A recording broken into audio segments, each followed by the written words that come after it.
Bonjour, c'est Adeline de l'agence Hautes Insolites. Aujourd'hui, je voudrais vous présenter le mot glamping qu'on voit de plus en plus souvent dans les articles des journalistes. Donc le mot glamping, c'est la contraction des mots glamour et camping en anglais, puisque c'est un mot qui a été inventé par une américaine qui s'appelle Mary Jane Butter, qui était déjà connue pour son implication dans le milieu de la permaculture et du bio dans les années 2000 à 2010 aux États-Unis. Et donc, elle a utilisé ce terme de glamping pour parler des tentes lodges qu'elle avait installées dans sa ferme pour faire visiter ses équipements à des touristes.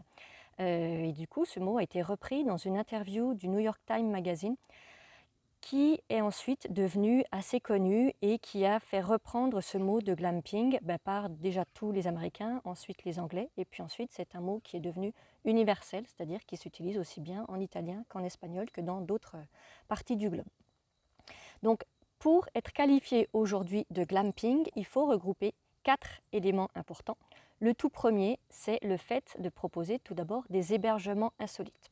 Donc les hébergements insolites qui peuvent être des tentes, mais pas des tentes classiques bien sûr, ça va être des tentes vraiment un peu plus sophistiquées avec une forme particulière. Ça peut être tous les autres types d'hébergements insolites, des tiny houses, des cabanes perchées, des dômes, des bulles.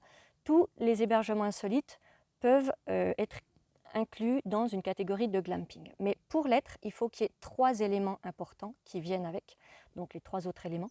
Il faut tout d'abord de l'espace. Le mot glamping, il sous-entend qu'on se trouve dans un endroit avec de l'espace, de la nature bien sûr, et si possible, une vue la plus jolie possible.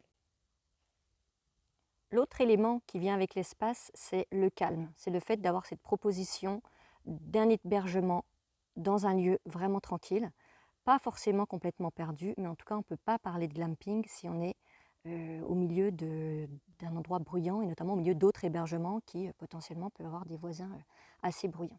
Le dernier élément qui est très important, c'est le côté décoration. Quand on parle de glamping, on sous-entend forcément une décoration recherchée, épurée, moderne mais authentique en même temps. Et cette décoration, elle a presque créé un style qui lui est propre.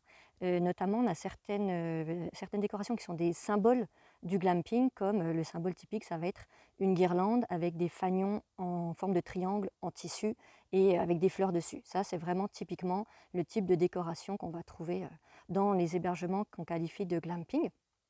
Ça a presque créé une sorte de style de vie qu'on retrouve sur les réseaux sociaux en fait. Donc tout ce qui est attaché au mot-clé glamping va parfois s'éloigner un petit peu de l'hébergement lui-même et il va plutôt être sur une manière de voyager.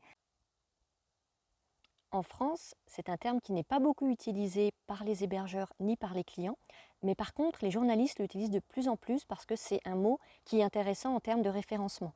Donc pensez-y pour vos propres hébergements, notamment sur les réseaux sociaux et particulièrement sur Instagram, parce que comme on a vu que c'était un mot universel, le hashtag glamping peut vous rapporter quelques visiteurs, en tout cas du monde entier, donc des personnes qui ne seraient pas arrivées sur votre site si vous utilisez uniquement des mots français et peut-être, pourquoi pas, des futurs clients.